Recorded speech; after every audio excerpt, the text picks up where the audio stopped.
जी गोड बोलते ती प्रेम करतेच असं नाही, आणि जी प्रेम करते, मी तर काही बोललो नाही, तुमचे अनुभव तुमचे, तुम्हाला लख लाभ, मला काही त्याच्याशी घेणं देणं नाही. मंदिर बांधणं, कलश बसवणं फार सोपं काम आहे महाराज. मंदिर बांधणं अवघड नाही, बांधलेल्या मंदिराचं पावित्र्य जपणं हे जास्त अवघड. राबवता हेचे ध्यान डोळा मन लंपट कोंड कोंड निधरीन जीवे देह भावे पूजेन. जगद्गुरु संत श्रेष्ठ श्री तुकाराम महाराज यांचा अत्यंत प्रसिद्ध, अत्यंत महत्त्वाचा असा अभंग आहे. या अभंगामधून तुकाराम महाराजांनी भगवंताच्या एका विशिष्ट रूपाबद्दलची आपली अनन्यता आणि त्या अनन्यतेची अपेक्षा या अभंगामधून व्यक्त केलेली आहे. चालू असणारा हा उत्सव हा कलशारोहणाचा उत्सव आहे. भगवंताच्या मंदिराचं कलशारोहण आज सकाळी संपन्न झालेलं आहे. मंदिर म्हटलं की त्याला कळस लागतो. त्या कलशाचा विचार कशा करता, याच्यात धर्मशास्त्राचा काय विचार आहे, हा प्रश्न आत्ता आपण थोडासा बाजूला ठेवू. कारण धर्मशास्त्राच्या अंगानं संत महात्मे ज्या धर्मशास्त्राला मानून पुढे गेले, वेदमार्गे मुनी गेले त्याची मार्गे चाललो, ज्ञानोबाने ज्या धर्मशास्त्राचा मागोवा घेत चालले, तुकोबारांनी ज्या धर्मशास्त्राला शिरोधार्य मानलं, त्या धर्मशास्त्राच्या मतानुसार आणि त्या धर्मशास्त्राच्या उपदेशानुसार जे कलशारोहण होणं अपेक्षित होतं ते सकाळी संपन्न झालेलं आहे. परंतु मंदिरावर कळस का असावा? मंदिरावर कळस का असावा? आपल्या घरातलं जे देवघर असतं त्या देवघराला कळस लावायला शास्त्र परवानगी देत नाही. आपल्या घरातलं जे देवघर असतं त्याला कळस नसावा असं शास्त्र सांगतं. परंतु मंदिर जे असतं, गावाचं जे मंदिर असतं, जे सार्वजनिक ठिकाणी उभं राहिलेलं असतं, त्या मंदिराला मात्र कळस असलाच पाहिजे असं शास्त्राचं बंधन आहे. कशाकरता कळस असावा? आपल्याकडे कळसाचा जो विचार आहे तो विचार दोन पद्धतीनं ज्ञानोबारायांनी ज्ञानेश्वरीच्या 18व्या अध्यायामध्ये मांडलेला आहे. मी फक्त प्रस्तावना करतो, अभंगाकडे येतो. मला याची कल्पना आहे की दुपारचा 1:30 वाजलेला आहे आणि याचीही कल्पना आहे की आपल्या सगळ्यांची जेवणं राहिलेली, पण याचीही कल्पना आहे की सकाळी सगळ्यांनी नाश्ता केलेला आहे. त्यामुळे हे कधी संपेल हे मला माहिती नाही. मला महाराजांनी असं सांगितलंय की वीणा घेतल्यापासून 2 तास, पण ते वीणेकऱ्यांनी का कीर्तनकाराने हे अजून कळायचं. पण आपण घाबरू नका, मी इतका वेळ आपल्याला उन्हाचं बसवणार नाही. थोडा विचार मला या संबंधामध्ये जो मांडायचा आहे तेवढा मांडेन आणि माझी सेवा भगवंताच्या चरणी समर्पित करेन.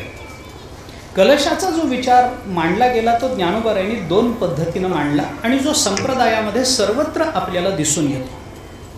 कळस कशा करता असतो याचं पहिलं उत्तर असं आहे की कळस या शब्दाचा ज्ञानोबारायांनी केलेला अर्थ आहे परिपूर्णता. कलश म्हणजे परिपूर्णता, कलशारोहण होणं म्हणजे परिपूर्णतेला जाणं. कळसा परते काही प्रासादिक काम नाही. ज्ञानोबारायांनी 18व्या अध्यायामध्ये केलेलं चिंतन जर आपण बघितलं तर एकदा कळस बांधून झाला की आता प्रासादाचं कोणतंही काम शिल्लक राहिलेलं नाही. कळस झाला म्हणजे सगळी कामं झाली. नाही कळस झालाय हो पण अजून पायाच राहिलाय असं कधी होत नसतं. असं कधी होत नाही. कलश झालाय, आम्ही कलश स्थापना केली पण अजून गाभारा बांधायचा राहिलाय असं नाही. सगळं झाल्यानंतर जे शेवटचं कार्य शिल्लक राहतं ते कलशारोहणाचं असतं. आणि म्हणून कलशारोहण या शब्दाचा अर्थ करताना ज्ञानोबारायांनी त्याचा अर्थ केलाय परिपूर्णता. विठ्ठला विठ्ठला.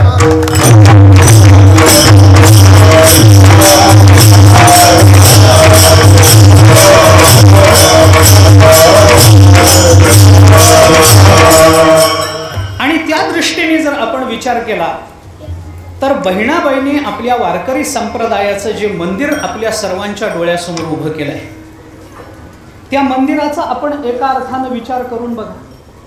हे मंदिर म्हणजे काही सामान्य मंदिर नाही. वारकरी संप्रदायाचं हे प्रतीक आहे. वारकरी संप्रदायाच्या सर्व संतांनी मिळून उभं केलेल्या कार्याची ती पोचपावती नंतरच्या पिढीने दिली. एक वाक्य बोलू का क्षमा मागून? काय असतं महाराज, मागच्या पिढीनं आपलं कौतुक करणं याच्यात फार कौतुक नसतं, पुढच्या पिढ्यांनी आपलं कौतुक करणं याला महत्त्व जास्त असतं. आपल्याला पटणार नाही कदाचित. आपण कीर्तन, मी क्षमा मागून बोलतो बरं का महाराज, आपण कीर्तन करतो म्हणून आपल्या वडिलांना आनंद होईल, पण पोरांना होईलच याची शाश्वती नसते.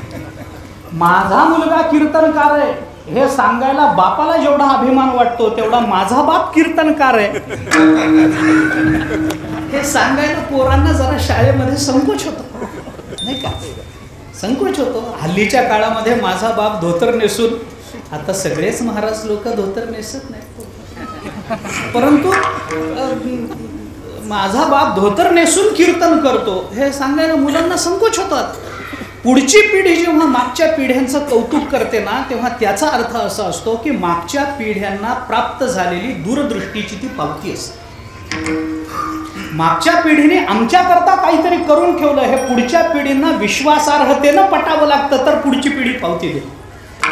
वारकरी संप्रदायाच्या या मंदिराची उभारणी संतांनी केली, पण त्याची पावती दिली बहिणाबाईंनी. विठ्ठला विठ्ठला.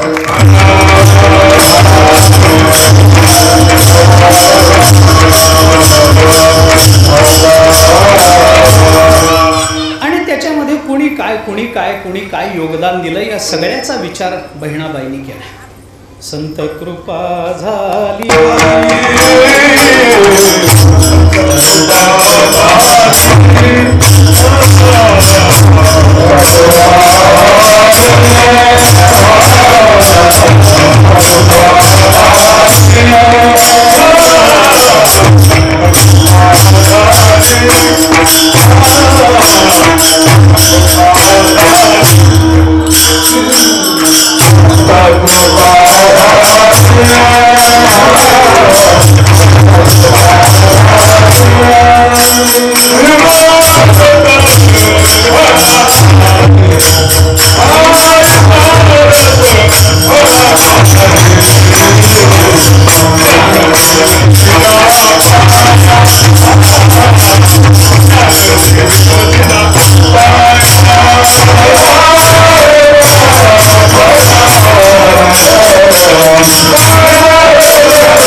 संप्रदायाची संतांनी रचली. ज्ञानोबाराय त्याचा पाया झाले, नामदेवरायांनी त्याचा विस्तार केला, नाथ महाराजांनी त्याला आधार दिला आणि तुकोबाराय त्याचा.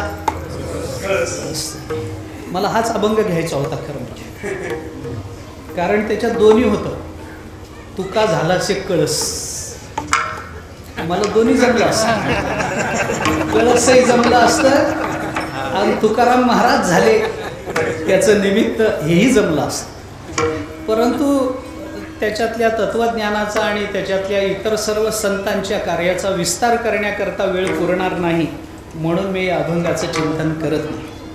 हे एक मंदिर आहे, हे एक चिंतन आहे बहिणाबाईंनी केलं. बहिणाबाई म्हणतात मी त्या कळसावरची ध्वजा झाली. महाराज, आपण हे रूपक म्हणून बघू नका, त्याचा अर्थ काय होतो बघा. कोणतंही रूपक एका विवक्षित विचारानं पुढे आलेलं असतं, सामान्य माणसाला कळावं म्हणून. रूपक हा अलंकार आहे संस्कृतामध्ये, मराठीमध्ये. हां, तद रूपकम अभेदोय उपमान उपमेय योहो असं काव्यप्रकाशामध्ये त्याचं लक्षण दिलं. उपमान आणि उपमेय या दोघांचा अभेद ज्या अलंकारामध्ये सांगितला जातो त्याला रूपक अलंकार म्हणतात. अजय मला आत्ता तेकडं जायचं नाही, ते काय असेल ते असेल साहित्याची भाषा, परंतु हे रूपक कशाकरता केलं. नाथ महाराजांनी भागवतामध्ये अनेक अध्यायाच्या सुरुवातीची जी मंगलाचरण आहेत ती सगळी रूपकातून मांडली.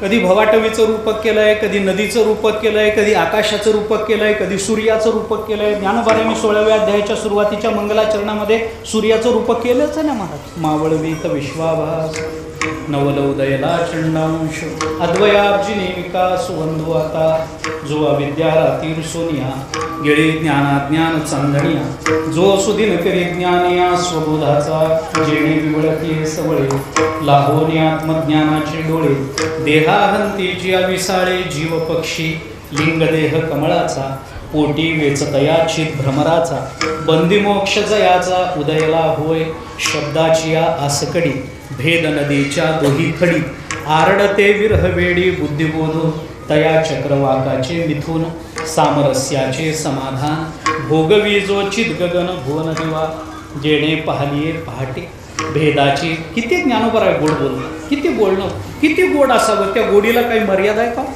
ज्ञानोबाऱ्यांच्या बोलण्याला. ज्ञानोबाऱ्यांनी हे रूपक केलं कशा करता.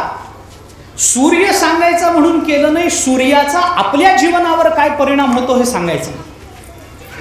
कोणतंही रूपक हे जोपर्यंत तुमच्या माझ्या जीवनाशी संबंधित असत नाही तोपर्यंत त्या रूपकाचा विचार सामान्य माणसं करत नाहीत. संप्रदायाचं देवालय उभं केलं बहिणाबाई म्हणतात, पण हे कशाचं रूपक आहे याचा विचार करा ना. ज्ञानोबारायांनी काय पाया घातला, नाथ महाराजांनी काय आधार दिला, गाभारा काय बांधला, नामदेवरायांनी त्याचा विस्तार केला म्हणजे काय केलं, तुकोबाराय कळस झाले आणि बहिणाबाई ध्वजा झाल्या म्हणजे काय. मी आपल्याला सरळ सांगतो, स्पष्ट बोलतो, जरा या रूपकाचा सरळ अर्थ सांगतो. विचाराच्या अधिष्ठानावरती ऐका, थोडा विचार त्याचा करा. हे देवालय जे उभं केलं त्याचा कळस तुकोबाराय झाले म्हणतात, त्याचा अर्थ काय लक्षात घेतलं पाहिजे. विचाराच्या अधिष्ठानावरती हे मंदिर उभं आहे.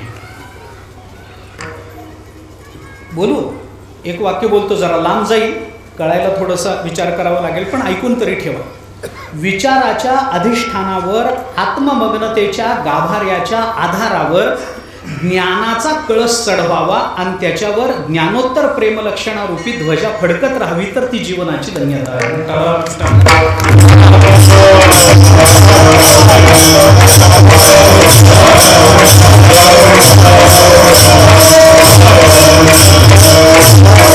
म्हणून वेदांतामध्ये कळस म्हणजे ज्ञान, ज्ञान म्हणजे परिपूर्णता.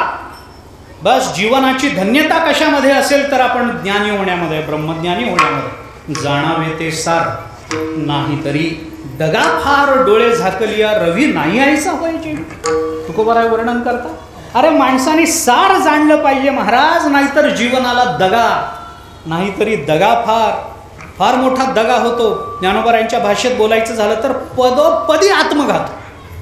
ज्ञानोबारायांची भाषा, पावलाला आत्मघात आहे, दगा. अरे आम्ही डोळे झाकून घेतले नाही म्हणजे काय सूर्य उगवायचा राहतो काय.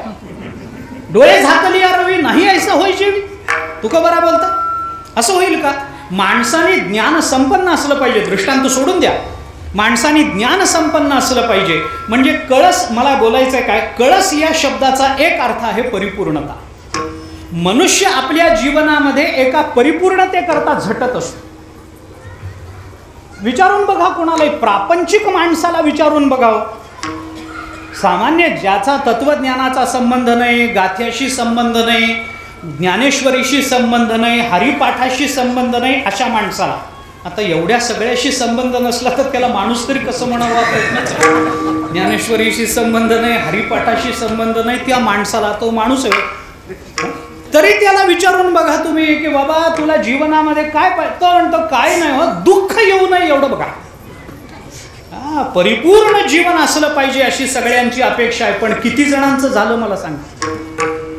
जीवन परिपूर्ण किती जणांचं झालं मला सांगा. अरे नाही महाराज, मी आपलं तुमचं माझं बोलत नाही. अरे देवांच्या जीवनामध्ये दुःख दिसलं, तुमची माझी काय कथा, दर्या में खसखस. कुठं वाहत जाऊ आपल्याला पत्ता लागायचा नाही. इस गली में क्या गलबला. देवादिकांची जीवन मी आपल्याला त्या ह्याच्यामध्ये विदुर नीतीमध्ये एके ठिकाणी मानवी जीवनाच्या सुखाचा विचार आला. जरा विषयांतर होईल पण जाता जाता सांगून जाऊ. काय बाबा माणसाच्या जीवनामध्ये सुख म्हणजे किती सुख. विदुर म्हणतात माणसाच्या जीवनात फक्त 6 सुख पाहिजे, जास्ती नको. 6 सुख पाहिजे. काय काय सुख पाहिजेत मी सरळ सांगतो, श्लोक सोडून द्या, सरळ सांगतो. पैसा पहिलं सुख. नित्यम आरोग्यताचं माणसानं नित्य निरोगी राहणं दुसरं सुख. प्रियाच्या भार्या प्रेम करणारी बायको मिळणं तिसरं सुख. प्रियवादिनीचे प्रेम करणारी मिळेल पण गोड बोलणारी बायको. प्रेम करणारी आणि गोड बोलणारी 2 वेगवेगळ्या नाहीत बरं. एका बायकोचे 2 गुण आहेत जे दुर्लभ आहेत. कारण जी गोड बोलते ती प्रेम करतेच असं नाही, आणि जी प्रेम करते, मी तर काही बोललो नाही, तुमचे अनुभव तुमचे तुम्हाला लख लाभ, मला काही त्याच्याशी घेणं देणं नाही.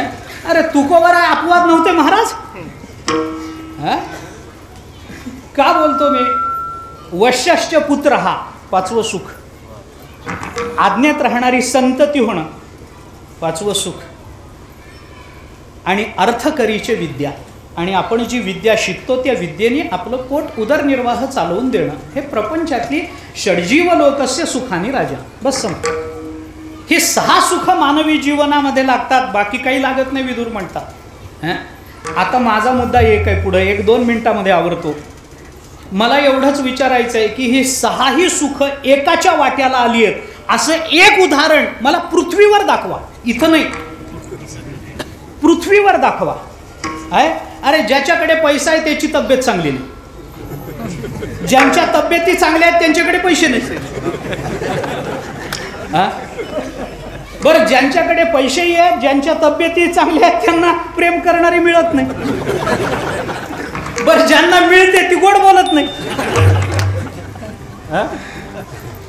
बरं, प्रेम करणारी गोड बोलणारी मिळाली तरी होणारी संतती बापाला कधी एकदा चातुर्मासाला पंढरपूरला पाठवू. आज्ञेत राहणारी संतती नाही. ही 6ही सुख एकाच्या वाट्याला आली का मला सांगा. अरे रामचंद्र प्रभू प्रत्यक्ष परमात्मा महाराज दुसऱ्या दिवशी सकाळी सिंहासनावर बसणार होते, तर आदल्या दिवशी बाईनी राजकारण बदललं. बाईनी म्हणजे कैकईनं. कैकईनं सगळं बदलून टाकलं. होत्याचं नव्हतं झालं. आपल्याला कल्पना आहे, मला रामायण सांगायचं नाही, मला सांगायचं एवढंच की या परिपूर्णतेकरता मनुष्य आजीवन झटत असतो महाराज, पण आपल्या जीवनाचा कळस आपल्या जीवनामध्ये आपण बघू शकत नाही. हे आपलं दुर्दैव. मी क्षमा मागून बोलतो. आपली शोकांतिका आहे आपल्या जीवनाची की आपल्या जीवनाचा कळस आपण आपल्या डोळ्याने आपल्या जीवनात बघू शकत नाही. आपण गेल्यावर लोक म्हणतील माणूस फार चांगला होता हो, पण तो खरा कळस नाही. आम्हाला वाटलं पाहिजे बस आता काही नाही, आता बस देवानी कधी यावं कधी आम्हाला घेऊन जा. शेवटचा दिस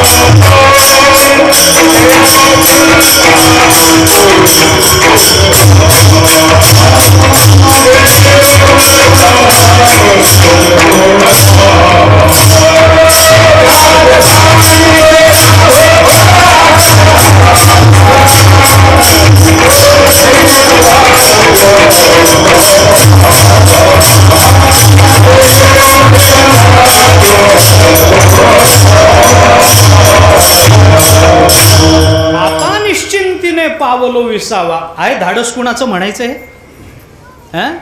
आता अरे म्हणावं तर तुकोबारांनी म्हणावं महाराज भलती आणि हात घालू नये याला. आता निश्चिंतीने पावलो विसावा, खुंटलिया धावा कृष्णेची. यात ताकद आहे का कुणाला म्हणायची? धाडस कोणी करू शकेल? हा, मी म्हणतो बाबा. अरे नाही बाबा, तू म्हणून उपयोग नाही. जीवानं म्हणू नये. हे संतांच्या मुखातले शब्द आहेत. कृतकृत्यता, कृतकृत्य झालो, इच्छा केली ते पावलो. बस. कळस कळस म्हणजे काय असतो? धन्योहम कर्तव्यम मेन विद्यते किंचित, धन्योहम प्राप्तव्यम सर्व मध्य संपन्न. पंचदशी बोलते नाही का? 14व्या प्रकरणामध्ये धन्यतेचा केवढा विचार मांडून दिला आपल्याला विद्यारण्य स्वामी. एवढा विचार. अरे आम्ही धन्य धन्य, कारण आमच्या जीवनामध्ये आता करण्यासारखं काही राहिलं नाही. कर्तव्यम मेन विद्यते किंचित. का? तर आमच्या जीवनामध्ये मिळवण्यासारखंच राहिलं नाही, तर करण्यासारखं राहील कसं? धन्योहम प्राप्तव्यम सर्व मध्य संपन्न. एक वाक्य बोलतो महाराज. ज्याच्या जीवनामध्ये काही प्राप्तव्य शिल्लक असतं त्यालाच काही कर्तव्य राहत असतं. ज्याला प्राप्तव्य नाही त्याला कर्तव्य नाही. मला मिळवायचंच काही नाही तर मला कशाचं कर्तव्य आलं? काही नाही, काही नाही, काही राहिलं नाही. आमच्या जीवनामध्ये, आमच्या अंतःकरणामध्ये आता काही राहिलंच नाही. अनपेक्ष शुचिर्दक्ष उदासीनो गतव्यथा सर्वारंभ परित्यागी यो मद्भक्त समे प्रिय तयाच्या ठाई पांडवा अपेक्षे नाही रिगावा सुखासी चढावा जयाचे असणे. नारद महर्षी बोलतात, यत प्राप्य न किंचित वांछती न शोचती न रमते न उत्साही भवती. काही नाही, आम्हाला काही नाही. काम नाही काम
झालो महाराज. आपल्यापैकी कुणी म्हणून दाखवावं आम्ही रिकामे.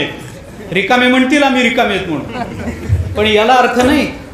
याला अर्थ नाही. तुकोबारांसारखं म्हणून दाखवा, काम नाही झालो पाही रिकाम. दोनदा मी अनेक वेळेला सांगतो, दोनदा म्हटलंय काम नाही दोनदा. याच्यातला पहिला काम संस्कृत आहे आणि दुसरा काम मराठी.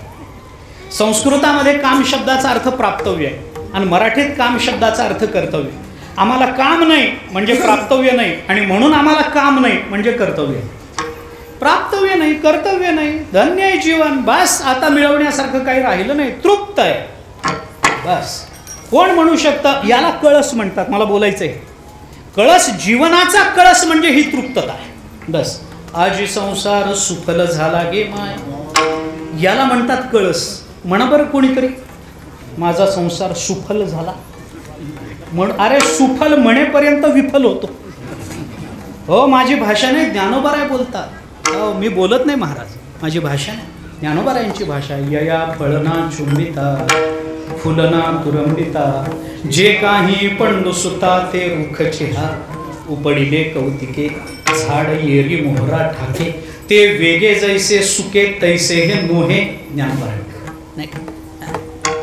अरे हा कळस आहे जीवनाचा. ज्ञानोबारायांचं जीवन बघा, कळस. तुकोबारायांचं जीवन बघा, कळस. असा कळस म्हणजे जीवनाची परिपूर्णता. आणि ही परिपूर्णता आपल्याला प्राप्त होणं म्हणजे आता जीवनामध्ये काही काम न राहणं. बस, प्रासाद ही काम नाही. प्रासाद म्हणजे शरीर. या शरीरामध्ये आता कोणता काम नाही अशी अवस्था होणं, याला ज्ञानोबाराय कळस म्हणतात. विठ्ठला विठ्ठला.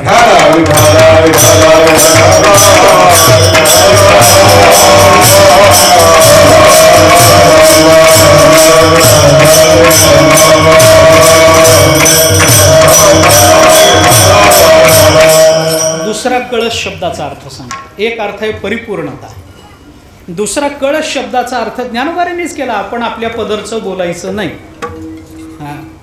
मी क्षमा मागतो पुन्हा. कोणताही कीर्तनकार स्वतःच्या पदरचं बोलत नसतो, कधीच नाही. जे आहे ते ज्ञानोबाराय तुकोबाराय या गंगेतून आपल्याला जो थेंब प्राप्त होतो ते. कोणताही कीर्तनकार स्वतःच्या मतानं बोलत नाही. आणि जो स्वतःच्या मतानं बोलतो तो कीर्तनकारच नाही महाराज. आपली स्वतःची मतं कीर्तनामध्ये मांडायला आपला संप्रदाय आपल्याला परवानगी देत नाही. जे ज्ञानोबाराय तुकोबारायांनी सांगितलं तेच मांडावं लागेल, नाहीतर आपल्याला उभं राहण्याचा अधिकार नाही. ज्ञानोबाराय बोलतात, आणि लोकी तरी ये. 18वा अध्याय काढा. मी म्हटलं मी माझ्या मनाचं बोलत नाही, प्रमाण देऊन बोलतो. अरे या लोकांमध्ये सुद्धा दृष्टांत देऊन ज्ञानोबाराय बोलतात. त्या पद्धतीनं कळस शब्दाचा अर्थ काय? दुरुनीच कळस दिसे. ज्ञानोबाराय म्हणतात या लोकांमध्ये सुद्धा आपण बघा, लांबून माणसाला कळस दिसतो. आणि कळस दिसला की काय होतं? भेटीचे हातवसे देवतेची ये. 18वा अध्याय ज्ञानोबाराय बोलतात. आणि मग लांबून कळस दिसला की देवतेचं अस्तित्व आपल्याला जाणवतं. आणि त्या देवतेच्या भेटीची तळमळ अंतःकरणामध्ये निर्माण होते. म्हणून कळस शब्दाचा दुसरा अर्थ आहे की आपल्या जीवनामध्ये भगवत वियोगातून भगवत मिलनाची प्रेरणा निर्माण करणं.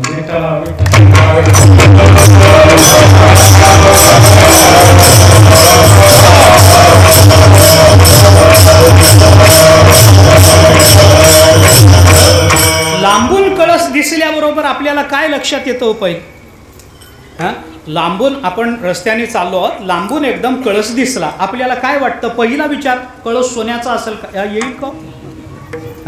ह्या येईल. पहिला विचार आपल्या मनामध्ये येतो, अरे मंदिर दिसतंय, देवाचं दर्शन होईल. म्हणजे भाविकांचं सांगतो मी, बाकीच्यांचं माहीत नाही मला. भाविकाच्या मनामध्ये पहिला विचार काय येईल? अरे मंदिर दिसतं, देवाचं दर्शन होईल, चला बाबा काहीतरी आपल्याला समाधानाची जागा आपल्याला मिळेल. भगवंतात आता भगवान ऐका, मी एक वाक्य बोलतो. परमात्मा व्यापक आहेत. व्यापकाला पत्ता नसतो, पण व्यापक असूनही त्याचा पत्ता सांगण्याचं धाडस फक्त कळस करतो. विठ्ठला विठ्ठला.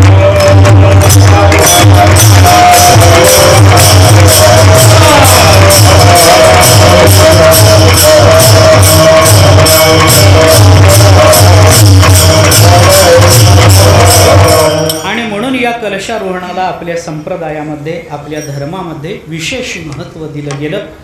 ते कलशारोहण आज आपल्या गावी संपन्न झालेलं आहे. मला नाही वाटत की आता मंदिराचं काही काम शिल्लक राहील. आता मला नाही वाटत की या मंदिरामध्ये काही अपूर्णता शिल्लक आहे. आता मला नाही वाटत की हा कळस दिसल्यामुळे लोकांना आपोआप इथं देवाचं दर्शन होत असल्यामुळे देवाला सुद्धा त्या कलशारोहणामुळे आता इथं येऊन कायमचं राहावं लागेल हे नक्की. मी एक वाक्य अजून बोलतो, स्पष्ट बोलतो, याच्याबद्दल क्षमा करा. महाराज मंदिराचं शिखर उंचवर नेणं आणि ते शिखरावर कळस बसवणं हे काम बोलू सोपं आहे. माफ करा, तुम्ही काय परिश्रम घेतलेत मला माहिती आहे, पण तरी म्हणतो. तुमच्या सर्वांचे परिश्रम मला ज्ञात आहेत, पण तरी म्हणतो. मंदिर बांधणं, कलश बसवणं फार सोपं काम आहे महाराज. मंदिर बांधणं अवघड नाही, बांधलेल्या मंदिराचं पावित्र्य जपणं हे जास्त अवघड. मंदिर बांधणं अवघड नाही, कलशारोहण करणं अवघड नाही, पण वर गेलेल्या कळसाचं पावित्र्य जपणं आणि त्या कळसाला बघून येणाऱ्या पांथस्थ, येणाऱ्या भाविकाला, येणाऱ्या गावकऱ्याला अथवा कोण्याही भाविकाला तिथं आल्यानंतर समाधान देण्याची जबाबदारी स्वीकारणं हे अवघड असतं. म्हणून जर तुम्ही आज कलशारोहण गावकऱ्यांनी केलं असेल तर इथून पुढं येणाऱ्या प्रत्येकाची जबाबदारी तुमची आहे, हे तुम्हाला विसरून चालणार नाही. म्हणून मी म्हटलं, मी स्पष्ट बोलतो. ज्ञानोबारायांनी 2 अर्थाने या कलशाचा विचार आपल्यासमोर ठेवलाय आणि त्या अर्थाने जर विचार केला तर तुका झालासे कळस हे या दोन्ही अर्थात बसतं. तुकोबारायण एवढं ज्ञान, तुकोबारायण एवढं वैराग्य, तुकोबारायण एवढी परिपूर्णता आपल्याला कुठेही दिसणार नाही. म्हणून परिपूर्णता, वारकरी संप्रदायाची परिपूर्णता म्हणजे तुकोबाराय. त्यांनी काय कार्य केलं मला सांगायचं नाही. मी तुकोबारायांच्या चरित्रावर कीर्तन करायला आता उभा नाही आहे, ते मला सांगायचं नाही. पण त्यांनी काय कार्य केलं आपल्याला सगळ्यांना ज्ञात आहे. त्यांचं कार्य अलौकिक आहे आणि या अलौकिक कार्यात नंतर जे कार्य झालं ते सगळे मी बोलू. तुकोबारायांच्या नंतर महाराष्ट्रामध्ये संत झाले नाहीत का? कितीतरी झाले महाराज. पण आपला वारकरी संप्रदाय निवृत्तीनाथ महाराज ते निळोबाराय ही एक परंपरा मानतो. निळोबारायांच्या नंतर संत झालेच नाहीत महाराष्ट्रात. कितीतरी झाले. अरे तुम्ही ज्यांच्या पायाच्या आश्रयाला राहता, भगवान बाबा संत नव्हते, वामन बाबा संत नव्हते, कुणाचं धाडस आहे नाही म्हणायचं. पाण्यावर बसून ज्ञानेश्वरी वाचलेली ऐकली जगाच्या पाठीवर कुठंतरी? भिंत चालवलेली ऐकली कुठं जगाच्या पाठीवर? रेड्याच्या मुखातून वेद बोलवलेला ऐकलं कुठं? हे ऐकलं का? काही नाही. हे संत झाले. पण वारकरी संप्रदायाची अनन्यता आणि आपल्या उपासनेकरता जी मर्यादा घालणं अपेक्षित आहे त्या मर्यादेकरता म्हणून निवृत्तीनाथ महाराज ते निळोबाराय ही परंपरा सांगितली. याचा अर्थ निळोबारायानंतर संत नाहीत असं नाही. पण मला पुढं बोलायचं, मला असं म्हणायचं आहे की तुकोबारायांच्या नंतर जे संत महाराष्ट्रामध्ये झाले बोलू ते सगळे तुकोबारायांची झिरपे होते. विठ्ठला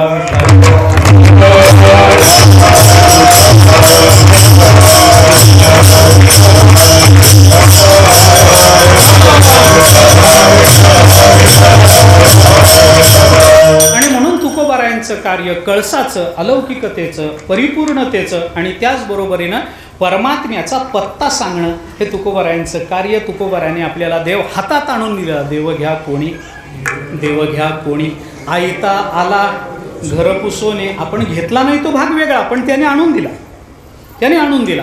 आणि या अर्थाने हे कलशारोहणात संपन्न झालंय.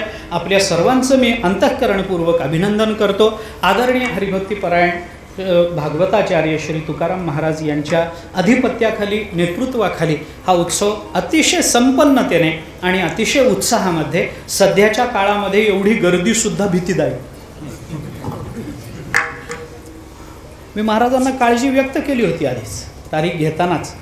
महाराज म्हणले, मी म्हणलं तारीख घेतली महाराजांनी. नंतर मी त्यांना विचारलं महाराज गर्दी? ते म्हणले या तर खरं, आता तारीख तर घेतली, आता याव तर लागेल, या. मी म्हणलं गर्दीचं काय? ते म्हणले ते होणारच आहे, त्याला इलाज नाही. इलाज नाही आता आणि खरंच इलाज नाही महाराज, त्याला काय करणार काय? आणि किती दिवस घरात बसणार हो?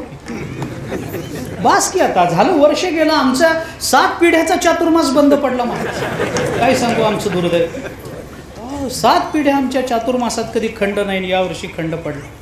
खंड पडला म्हणजे जाहीर वक्तव्य आम्हाला करता आलं नाही, प्रवचन कीर्तनं करता आली नाहीत. पण मी एक सांगतो, आता हा विषयांतर होईल. एक सांगतो महाराज, हे जे काही वर्ष अडचणीचं गेलं, सगळेच घरात बसले, सगळ्या देशाची, सगळ्या जगाची अर्थव्यवस्था ठप्प झाली, सामाजिक बांधिलकी ही सुद्धा तेवढी म्हणावी एवढी टिकली नाही, वगैरे वगैरे जे काही असतील ते असेल. पण या सगळ्या लॉकडाऊनचा फायदा वारकरी संप्रदायानं जेवढा करून घेतला तेवढा कुणीच करून घेतला, कुणी करून घेतला नाही. महाराज केवढी पारायणं केली हो आमच्या वारकऱ्यांनी, केवढी पारायणं केली महाराज, केवढी भजनं केली. कोणी नाही भजनाला, पखवाजा नाही भजनाला. पंढरपुरामध्ये आम्ही बघितले 2 टाळकरी, पण भजन बंद पडू दिलं नाही महाराज, बंद पडू दिलं नाही. 3 टाळकऱ्यांवर, 3 वारकऱ्यांवर प्रदक्षिणा केल्या महिन्याच्या वारीच्या. काय आमच्या फडकऱ्यांनी जपला असेल वारकरी संप्रदाय आणि काय आमच्या मटकऱ्यांनी जपला असेल, तो जपला. मी जाऊ द्या, मी कशाकरता बोलतो. आपण खूप उत्साहानं हा कार्यक्रम संपन्न केलात. आपल्या सर्वांप्रती कृतज्ञता, सर्वांच्या चरणी नतमस्तक होतो. तुकोबारायांच्या अभंगाकडे थोडंसं वळायचं, थोडंसं त्या संबंधामध्ये बोलायचं. अभंगाचं चिंतन झालं पाहिजे, नाहीतर कळसाबद्दल बोलू नये, आपल्याला विषय संपवता येईल नाही असं नाही. कारण तुकाराम महाराजांनी सुद्धा केलेलं कळसाचं चिंतन हे वेगळ्या अंगानं अजून मांडता येण्यासारखं आहे. परंतु तुकोबाराय या अभंगामध्ये जी भूमिका मांडतात त्या संबंधानं थोडंसं बोलणं हे माझं कर्तव्य. तुकोबाराय प्रस्तुत अभंगामधून भगवंताच्या चरणाजवळ एक अपेक्षा व्यक्त करतात. राहो आता, हेच ध्यान आता राहो. बस आता आमच्या डोळ्यासमोर हेच ध्यान राहावं, ही अपेक्षा तुकोबारायांनी व्यक्त केली. मला या संबंधामध्ये थोडंसं बोलायचं आहे, आणि ते असं आहे की तुकोबारायांसारखा महात्मा की ज्यांनी नेहमीच आपल्या अभंगांमधून इतरांना, ज्यांनी परमात्म्याकडे अथवा जगाकडे काही मागणीसाठी हात पसरले, त्यांची निंदाच तुकोबारायांनी आपल्या अभंगामधून केली. नको बाबा, भिक्षापात्र अवलंबिणे, जळोचिणे लाजिरवाणे, ऐसियासी नारायणे उपेक्षिजे सर्वथा, ही तुकोबारायांची भाषा. अरे दुसऱ्यासमोर हात पसरणं म्हणजे स्वतःच्या जीवनाला माणसाने काडी लावून घ्यावी, पण दुसऱ्यासमोर हात पसरू नये, जगासमोर हात पसरू नये. पण दुसऱ्यासमोर, जगासमोर हात पसरणारे, यांची निंदा करणारे तुकाराम महाराज हे मात्र हेच दान देगा देवा, तुझा विसरण व्हावा हे मागणं मागतात. म्हणजे दुसऱ्याला मागू नको म्हणायचं, आपण मात्र मागायचं. लोका सांगे हा ब्रह्मज्ञान आपण कोरडे पाषाण, असं आहे? नाही महाराज, असं नाही. मी सरळ एक वाक्य बोलून याचा खुलासा करतो, पुढे जातो. तुकोबारायांची अपेक्षा इतकीच आहे, मागायचं असेल तर निदान संसाराकडे मागू नका, देवाकडे मागा. मागणे ते तुझं मागो, जीवभाव तुझं सांगो, लागो तरी लागो पाया तुमच्या दाता. तुकोबाराय बोलतात, मागायचं असेल तर देवाकडे, मागणे ते एक तुझं प्रती आहे, दुसऱ्यांकडे मागणार नाही देवा, तुझ्याच चरणाजवळ मागेल, जगाकडे मागू नये. माणसानं जगाकडे मागायला लाजावं, पण देवाकडे मागायला लाजू नये. भीड असावी जगाकडे मागण्याची, लाज वाटावी जगासमोर हात पसरण्याची, देवासमोर हात पसरण्याची माणसाला लाज वाटू नये. कारण तुकोबाराय म्हणतात, आमच्या वाडवडिलांनी हे शिकवलं नाही हो आम्हाला, काही मागणे हे आम्हा अनुचित, वडिलांची रीत. अरे आमच्या वाडवडिलांनी मागायला शिकवलं नाही, मागणं अनुचित आहे. आता गंमत सांगतो, थोडी गंमत सांगतो. जे तुकोबाराय आपल्या वाडवडिलांनी, म्हणजे तुकोबारायांच्या वाडवडिलांनी मागणं अनुचित आहे म्हणून सांगितलं, मागणं मागत जाऊ नका, मागणं अनुचित आहे. अनुचित शब्द मी मुद्दाम अधोरेखित करतो. मागणं मागू नका, मागणं अनुचित आहे असं वाडवडिलांनी शिकवलेल्या त्याच तुकोबारायांच्या कुळामध्ये जे कान्होबाराय आले, ते मात्र त्या अनुचिताला उचित करून मागतात. करोनी उचित, प्रेम घाली हृदया. काही मागणे हे आम्हा अनुचित आणि करोनी उचित. काय भाषा आहे, काय पिढ्यांमध्ये होणाऱ्या वैचारिक परिवर्तनाची दिशा कशी आहे बघा. विठ्ठला विठ्ठला.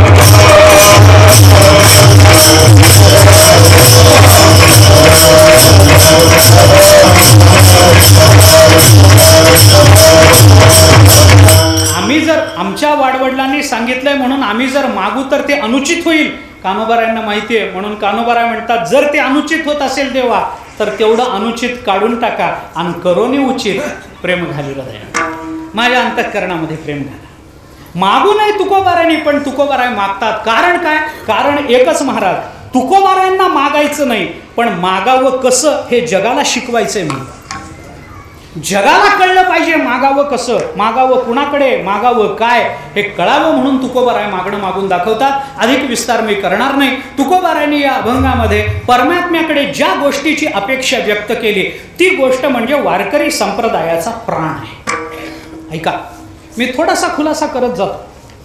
तो वारकरी संप्रदायाचा प्राण आहे. गंमत अशी आहे महाराज, परमात्मा प्राप्ती ही आपल्या जीवनामध्ये एखादा गुण जरी आपण प्राप्त करून घेऊ शकलो तरी होऊ शकते. मी आपल्याला स्पष्ट बोलतो. आता महाराज समोर आहेत, नित्य भागवत सांगतात, ते माझा काही भागवताचा तेवढा अभ्यास नाही, पण भागवताच्या नवम स्कंधामध्ये सगळी चरित्र आली आहेत ना महाराज. भागवताच्या नवम स्कंधाला वल्लभाचार्यांनी आणि भागवतावरची जी पहिली टीका हरिलीलामृत नावाची बोपदेवांची, त्या बोपदेवानी आणि श्री वल्लभाचार्यांनी दोघांनी नवम स्कंधाला ईशानुकथा असं नाव दिलंय, जो पुराणाचं एक लक्षण आहे. त्याला ईशानुकथा असं म्हणतात. इथला ईश हा शब्द परमात्मवाचक नाही. ईशितुम शीलम यस्य असं म्हणून ईश शब्दाचा आपल्याला ईश्वर शब्दाचा विचार करता येईल. जाऊ द्या तोही विषय. परंतु समर्थ, नियमन करू शकणारा या अर्थानं ईशानुकथा. त्याच्यामध्ये सगळी चरित्र आली. त्याच्यामध्ये काही अध्यायामध्ये कृष्ण चरित्र आहेत, काही अध्यायामध्ये रामचरित्र, म्हणजे सूर्यकुलाची काही वर्णन आहेत आणि चंद्रकुलाची काही वर्णन आहेत. 13 अध्यायामध्ये सूर्यकुलाचं वर्णन आहे, 12 अध्यायामध्ये चंद्रकुलाचं वर्णन आहे, असं म्हणून त्या कुलामध्ये झालेल्या सगळ्या महापुरुषांची वर्णनं केली आहेत. मला ते सांगायचं नाही, मला सांगायचं हे की त्याच्यातलं प्रत्येक चरित्र जेव्हा आपण पाहतो तेव्हा आपल्याला लक्षात येतं की त्या महापुरुषांच्या जीवनामध्ये गुणांचा समुच्चय किंवा समन्वय झालेला नव्हता. फक्त एखादा गुण असा आला होता की त्या गुणामुळे त्यांना भगवत प्राप्ती होऊन गेली. उदाहरण सांगायचं झालं तर नाभागाचं चरित्र येतं भागवत. नाभागाचं चरित्र साधं चरित्र आहे महाराज. नाभागाकडे काय गुण होता, काय काय त्यांनी तप केलं का काय केलं, काही नाही महाराज. एक साधा गुण होता, नाभाग सरळ वृत्तीचे होते. संपलं, एवढा एकच गुण होता. ते सरळ होते. याचा अर्थ असा की तुम्ही आम्ही नुसते सरळ वागू तरी देव भेटेल. आता मला बोलायलाच लावू नका पुढचं. याचा अर्थ काय, आपण नुसते सरळ वागू तरी देव भेटेल. मी बोलू ज्ञानोबारांची भाषा बोलू. ज्ञानोबाराय म्हणतात माळीये जेवते नेले तेवते ते निवांतची गेले, याला सरळपणा म्हणतात. विठ्ठला विठ्ठला.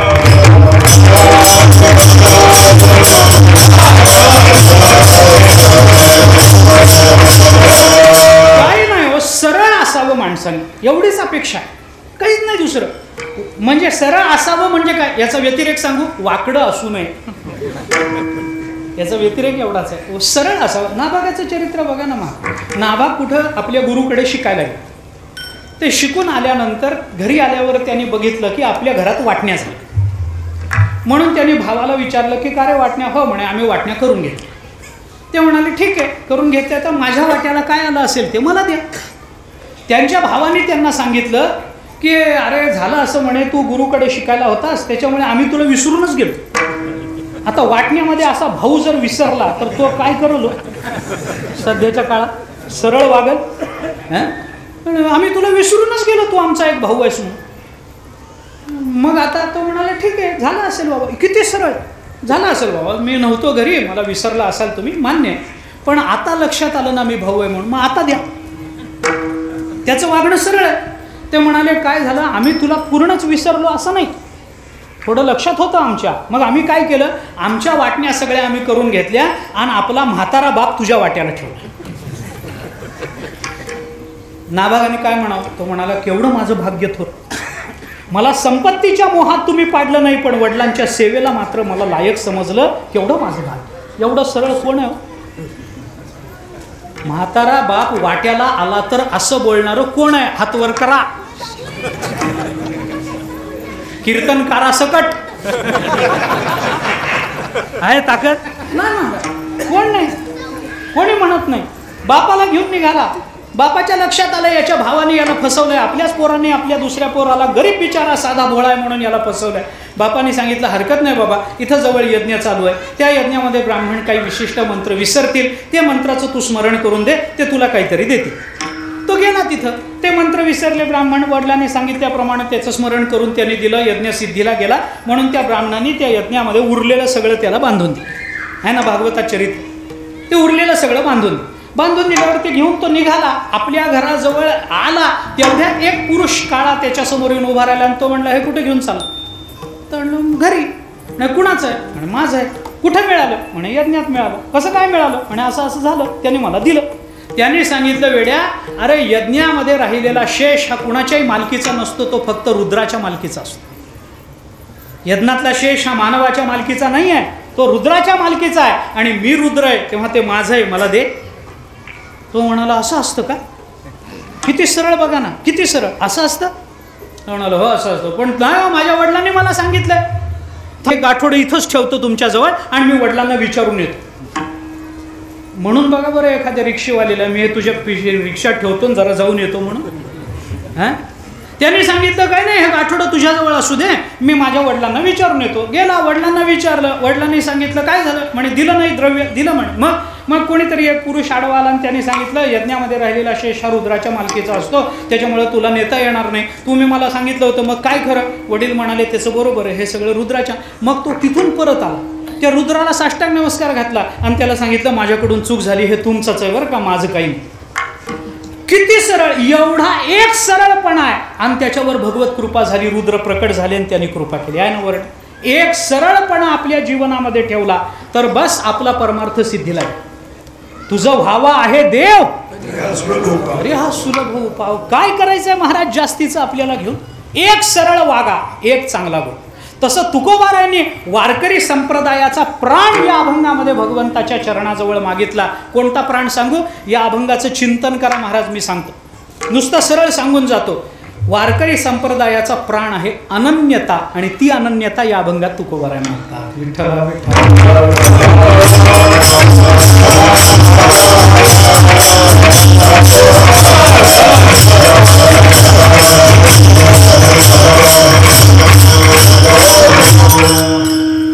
आता अनन्यतेचा विचार पुष्कळ मोठा आहे. सांगत बसलो तर संध्याकाळ होईल. आपण अनन्यता म्हणजे काय? अन्याश्रयाणाम त्यागो अनन्यता. नारद महर्षींच्या भक्तिसूत्रामध्ये अनन्यतेची व्याख्या आली.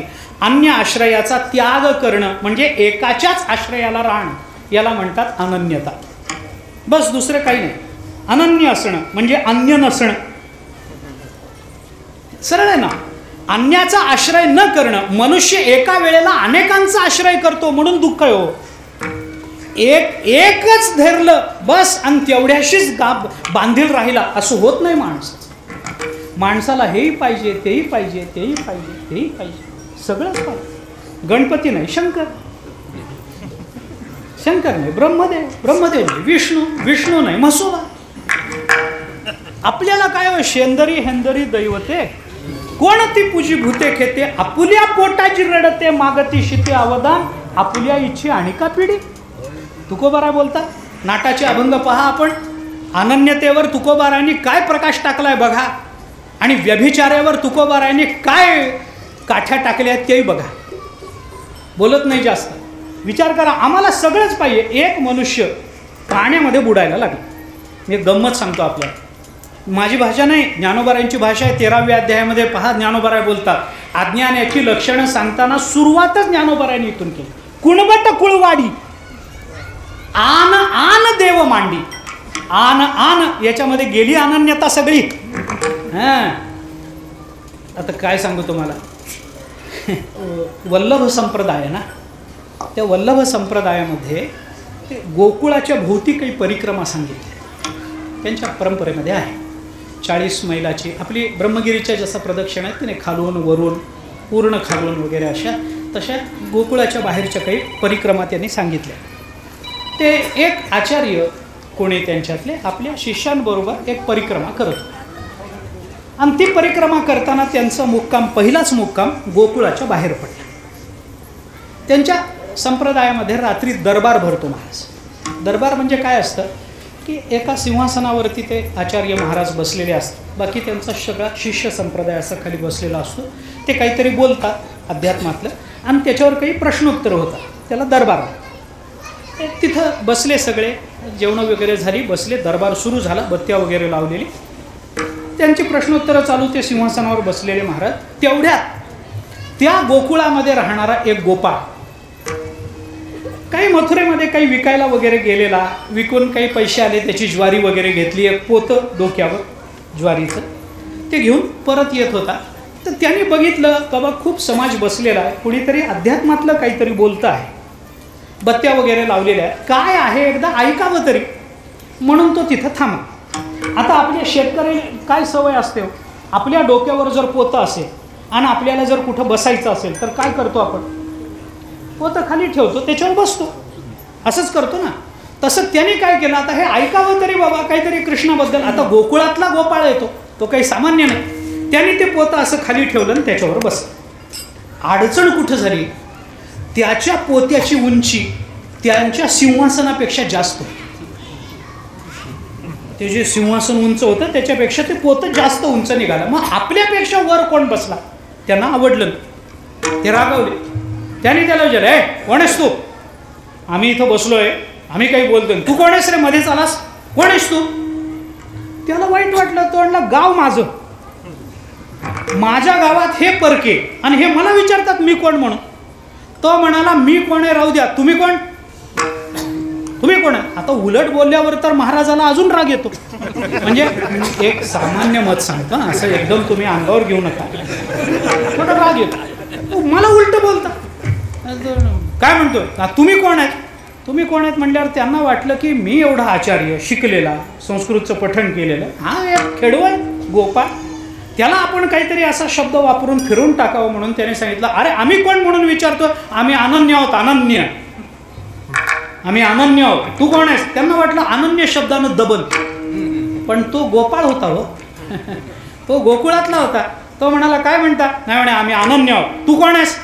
तो म्हणाला तुम्ही अनन्य आहे तर मी फनन्य. मलाकडे उत्तर नाही काय, तुम्ही जर वाकडं बोलता तर मला सरळ बोलायचं काय कारण? तुम्ही कोण? म्हणे आम्ही अनन्य, मग मी फनन्य. फनन्य, आता फनन्य असतं काय काय? त्याला अजून राग आला. तो म्हणला फनन्य काय असतं रे? तो म्हणाला अनन्य काय असतं?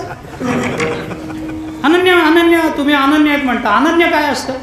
त्यांनी सांगितलं, अरे आम्ही अनन्य आहोत म्हणजे फक्त भगवान श्रीकृष्णाचीच उपासना करतो, गणपतीची करत नाही, शंकराची करत नाही, देवीची करत नाही, इतर तीर्थांची करत नाही, ब्रह्मदेवाची करत नाही, इंद्राची करत नाही, वरुणाची करत नाही, सूर्याची करत नाही, गायत्रीची करत नाही, आम्ही कुणाचीच उपासना करत नाही, फक्त भगवान श्रीकृष्णाची उपासना करतो, म्हणून आम्ही अनन्य आहे. तू फनन्य म्हणजे कोण आहेस?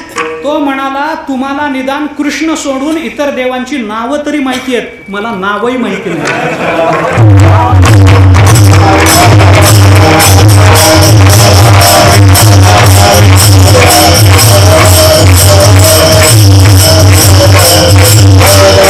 का बोलतो आता अनन्य कुणाला म्हणायचं हे ठरव, मला अनन्यतेची व्याख्या फक्त सांगायची. ही अनन्यता आहे महाराज, आणि ही अनन्यता जर आपल्या जीवनामध्ये नसेल, आपल्याला भगवत कृपा कोणत्याही गुणांच्या प्रादुर्भावामुळे होणार नाही. लक्षात ठेवा, कोणतेही गुण येऊ देत नाही, दैवी संपत्तीत सांगितलेले 26च्या 26 गुण येऊ देत, पण अनन्यता नसेल तर 26 वाया गेले, 26 वाया गेले. पण एक अनन्यता असेल तर 26 स्वतःच्या पायानं आपल्या जीवनात चालत घेतात.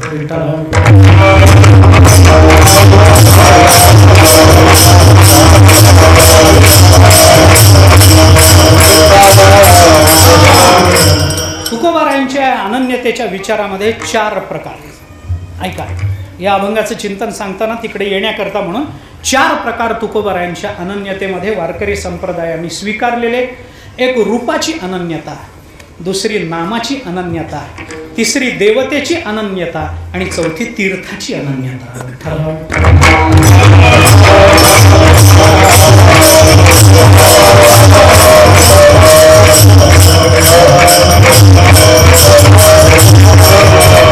मी कशा करता बोलतो? प्रस्तुत अभंग हा रूपाच्या अनन्यतेची मागणी करणार आहे, याच्याकरता म्हणून बोलतो.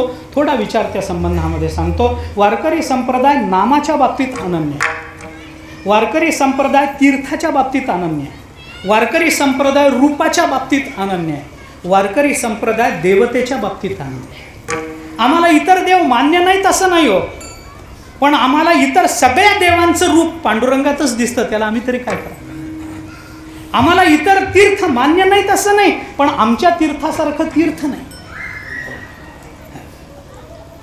किती आपल्याला मी सांगू, आम्हाला इतर नाम मान्य नाहीत असं नाही, पण पांडुरंगाच्या नावापुढे आम्हाला इतर नावात आनंदच वाटत नाही. आम्ही काय करा?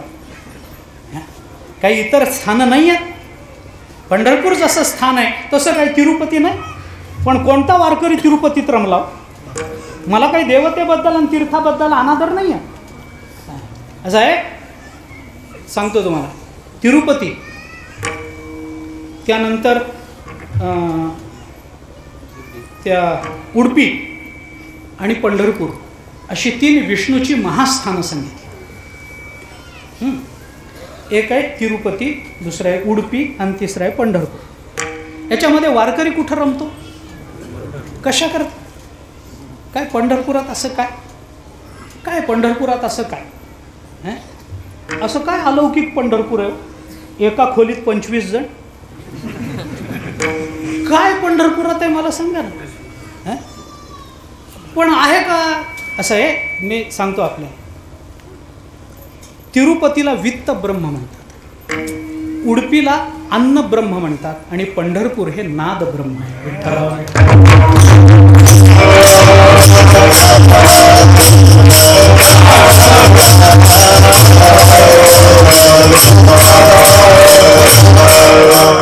आमचा वारकरी वारकरी ना वित्ताच्या मागे ना अन्नाच्या मागे, तो फक्त नादाच्या मागे. विठ्ठल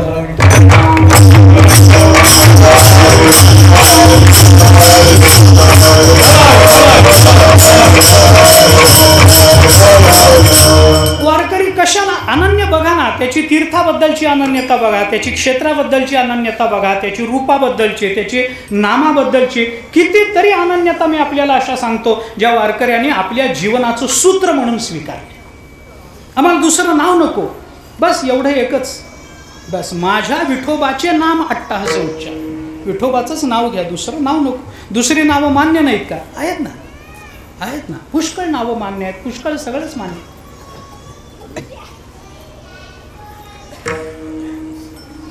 ऐसे चंद्रभागा ऐसे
ऐकिले उदंड वर्णिले क्षेत्र महिमे आहे का कुठं सांगा ना असं.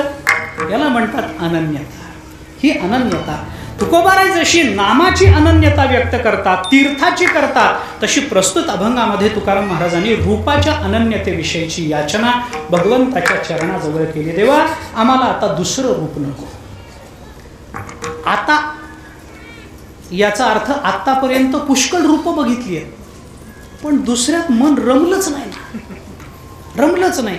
चतुर्भुज रूपही बघितलं, किती रूप बघितली, अनंत रूपे, अनंत वेशी देखील मी एकाला नाही, अनंत रूपाने देवाला बघितलं, अनंत वेशामध्ये देवाला बघितलं, पण या रूपाबद्दलची जी अनन्यता आहे ती कुठंच नाही. आणि म्हणून तुकोबाराय देवाला म्हणतात, देवा आता रूप बदलायचं नाही, आता दृष्टी पुढे बस राहो, आता आता दृष्टी पुढे ऐसाची तूर आहे, ऐसाची तूर आहे, आता दुसरं नको. मी आपल्याला गंमत सांगू, एक साधा युक्तिवाद आहे महाराज, साधा. तुकोबाराय देवाला म्हणतात आता दृष्टी पुढे ऐसाची तूर आहे, ऐसाची बरं का, परत चका, असाच पाहिजेस आम्हाला, दुसरं रूप नको, दुसरं रूप नको. मी साधं साधं बोलतो, आपल्यापैकी पुष्कळ जण वकील असते, मी साधं साधं बोलतो. एक लॉ पॉइंट त्याच्यात, तुम्ही गणपतीच्या मूर्ती बघितल्या, संगमरवरातला गणपती बघितला, पांढऱ्या काळ्या रंगातला गणपती, शेंद्री रंगातला गणपती, शंकराची पिंड बघितली, काळ्या दगडातली बघितली, संगमरवरात कोरली बघितली, कृष्ण राधेची मूर्ती काळ्या रंगातली बघितली, राम लक्ष्मण सीता संगमरवरात कोरले, पुष्कळ ठिकाण, काळा नाशिकला जा, काळा राम मंदिर, काळा राम बघायला मिळतो. सगळे देव महाराज वेगवेगळ्या रंगात इतके फिरतो आपण, पण मला सांगा जगाच्या पाठीवर कुठंतरी पांढरा पांडुरंग दिसला का? संगमरवरात कोरता येत नाही पांडुरंगाची मूर्ती? संगमरवर पांढरा, स्वच्छ पांढरा संगमरवर घेऊन त्याच्यात पांडुरंग रुक्मिणी कोरली तर काय प्रतिष्ठापना करता येत नाही का? पांढरा पांडुरंग कल्पना तरी करवते काय? का नाही? जगात पांढरा पांडुरंग का नाही? कारण तुकोबारांनी सांगितलंय आता दृष्टी पुढे आईसाची नाही, त्याने रंग बदलायचे धाडस केलं नाही. हा, काय तुकोबारांचा अधिकार असेल बघा. याला म्हणतात रूपाची अनन्यता. त्या विदग्ध माधवामध्ये, भक्तिशास्त्रामध्ये ते राधेचा शेवटचा काल सांगितलाय. अतिशय गलित गात्र झालेली राधा कदंब वनामध्ये कदंब वृक्षाला टेकून अशी मानवर करून बसलेली, अंग सगळं गलित गात्र झालेलं, अंगावरच्या कपड्याचं भान नाही, केस सगळे विस्कटलेले, किती दिवसापासून स्नान केलं होतं नव्हतं देव जाणे, पण यमुनेराच्या काठावर त्या वृक्षाला बुंध्याला टेकून अशी बसलेली कदंब वृक्षाला श्वास कसा तरी चालू होता. कपड्याचं भान नाही, अंगावरच्या पदर अंगावर आहे नाही काही माहीत नाही, हातामध्ये बांगड्या आहेत नाहीत काही माहीत नाही, सौभाग्य लेणं आहे अंगात माहीत नाही, असे कृष्ण कृष्ण कृष्ण कृष्ण एवढंच चालू.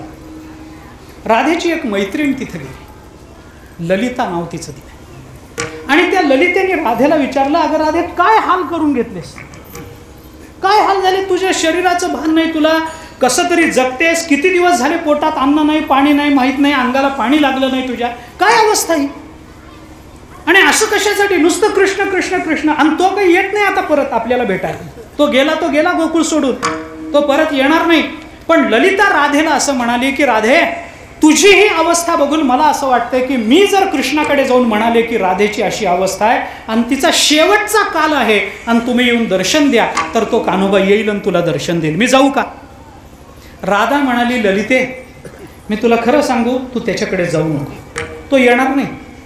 येणार तर नाहीच, पण आपला अपमान करेल, नको जाऊ. ती म्हणाली, नाही ग, तो काही तसा आहे का, आपण लहानपणापासून बघत आलोय त्याला, मी जाते आणि त्याला घेऊन येते.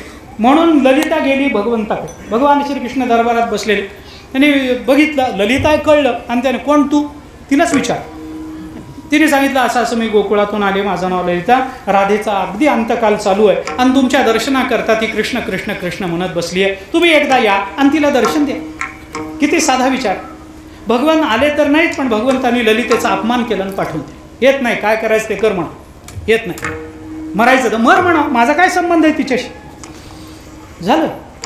ललिता खिन्न मनानं परत आली, राधेसमोर उभी राहिली, डोळ्यातून पाणी गळत आहे. राधा म्हणाली, नाही आला ना, अपमान केला ना, मी तुला म्हणत होते ना जाऊ नको म्हणून, कशाला गेलीस मरायला, आता बस. ती म्हणाली, अगं ते ठीक आहे, पण आता पुढं काय, तुझं काय, माझं काहीतरी होईल, तुझं काय, अशी टेकून बसली आहेस, कुठल्याही क्षणी तुझा प्राण जाईल अशी अवस्था आहे, तुझं काय करायचं. त्यावेळेला राधेच्या मुखामध्ये असा विचार बोलून दाखवला आहे ग्रंथाने, नचा यातः कृष्णो यदि सखी तवाग कथमिदम मुधामा रोधिर्मे कुरु परमिमाम उत्तर कृतिम तमालस्य स्कंधे विनहित भुजा वल्लरी रियम यथा वृंदारण्ये चिरम विचला तिष्ठती तनु. राधा बोलते त्या ललितेला, ललिते आता माझे एक काम कर. काय करायचं? काही नाही म्हणे, आता तो तर येत नाही आणि मी तर जगत नाही, मग काय नाही, एक माझी उत्तर क्रिया तुला करायची हे लक्षात ठेव. ती म्हणाली, अगं अजून तू मेली नाहीस, उत्तर क्रिया कशाची करू? ती म्हणाली, म्हणूनच म्हणते मरायच्या आधीच उत्तर क्रिया कर. म्हणे मरायच्या आधी उत्तर क्रिया? हो म्हणे, काय करू? ती राधा म्हणाली, काही नाही, तू एक काम कर, मी ज्या तमाल वृक्षाच्या बुंध्याला टेकून बसले ना, त्या वृक्षाला माझे 2 हात, तमालस्य स्कंधे विनिहित भुजा वल्लरी रियम, वल्लरी म्हणजे वेल, वल्लरी ही इयम, वेल जशी झाडाला लपेटून वर जाते तसं माझं शरीर या तमाल वृक्षाच्या बुंध्याला करकचून बांधून टाक. दोरीनं बांधू नकोस, माझ्या हाताची गाठ मार, आणि हात तुटले तुटू दे, हाडं मोडली मोडू दे, काही कर, कटकटकट आवाज येईल, हाडच मोडतील ना, मोडू दे, पण माझ्या 2 हाताची अशी पक्की गाठ या तमाल वृक्षाच्या बुंध्याला मारून टाक, मी मेले तरी चिंता करू नकोस. ललितेने विचारलं, कशा करता हे सगळं, कशा करता? ती म्हणाली, काही नाही, मरताना तो तर भेटत नाही, पण निदान त्याच्या रंगाला मिठी मारून मेल्याचं समाधान मला राहील. याला म्हणतात रूपाची अनन्यता.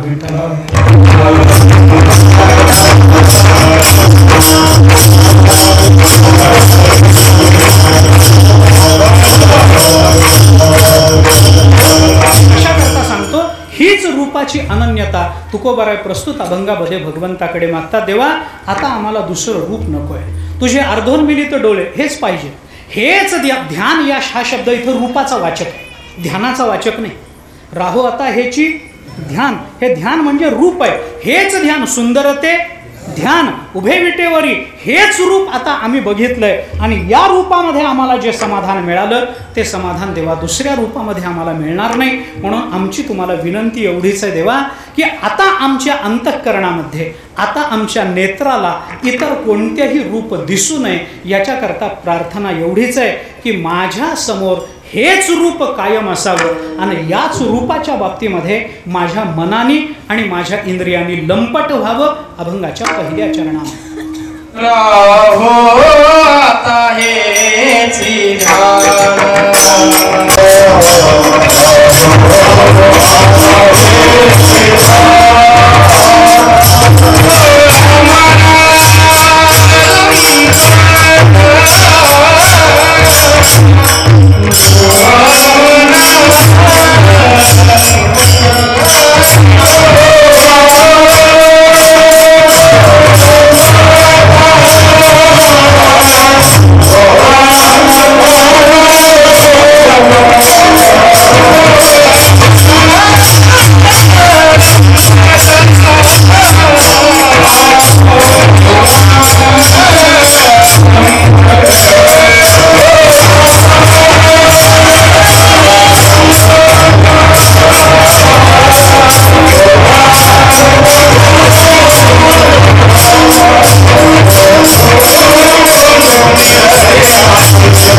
करतात. राहो आता हेच ध्यान, डोळा मन लंपट, कोंड कोंडनी धरी न जीवे, देह भावे पूजे.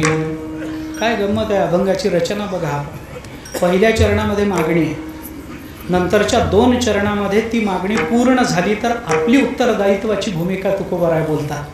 आणि ते उत्तरदायित्व आपल्याला निभावता यावं याच्याकरता भगवंतानी आपली मागणी पूर्ण करावी याच्याकरता शेवटच्या चरणात विनंती. तुका म्हणे गोजरिया, विठोबा पाया पडू द्या, तुम्ही गोजरी आहात. आता ते गोजरी कसं आहे काय आहे याचा विस्तार करत बसत नाही, त्याच्याकरता पुन्हा स्वतंत्र कीर्तन करावं लागतं. त्याचं रूप गोजिरं आहे म्हणजे काय, सुंदरते ध्यान आपण म्हणतो, राजस सुकुमार मदनाचा पुतळा म्हणतो, म्हणजे नेमकं काय रूप आहे याचा विचार आपल्याला पुन्हा कधीतरी करता येईल. महाराज आहेत, महाराज कधीही सांगू शकतील आपल्याला. परंतु मला जे थोडंसं बोलायचं आहे ते एवढंच आहे की ही मागणी तुकोबाराय या अनन्यतेची करतात. आता आम्हाला दुसरं रूप दाखवू नका. याचा अर्थ आत्तापर्यंत आम्ही पुष्कळ रूप बघितली, कारण जगतात जन्माला आलेला प्रत्येक आकार हे भगवंताचंच रूप आहे, हे तुकोबारांना माहिती आहे. ऐका, मी हे का बोलतो, खूप रूपं बघितली आहेत तर कोणत्याही रूपात अडकायचं काय कारण, पण रूपाची एक आसक्ती असतेच आणि ती आसक्ती असेल तरच भक्तीचा आनंद मिळतो, नाहीतर मिळत. ऐका, आपल्याकडे पांडुरंगाचे मंदिर आहे, मारुतीरायाचे मंदिर आहे. मला सांगा, मारुतीराय कुणाची उपासक? रामाची. राधा कुणाची उपासक? कृष्णाची. आता राधेला हे माहिती आहे की नाही, हे ज्ञान आहे की नाही की राम म्हणजेच कृष्ण, हे राधेला माहिती आहे का नाही, ज्ञान आहे का नाही? आहे. राम म्हणजेच कृष्ण हे मारुतीरायाला कळतं का नाही? का नाही? ज्ञान आहे ना, बुद्धिमतां वरिष्ठम, काय कमी आहे? कळतं की नाही? राम म्हणजेच कृष्ण आहे हे मारुतीरायाला कळतं, आणि कृष्ण म्हणजेच राम आहे हे राधेला कळतं. पण राधा कधी राम राम म्हणत नाही आणि मारुतीराय कधी कृष्ण कृष्ण म्हणत नाहीत. कारण काय सांगा ना? कारण काय? कारण एकच आहे महाराज, जरी ज्ञान असलं तरी त्या रूपाची, त्या नामाची आसक्तीच आपल्याला भक्तीचा आनंद देते. म्हणून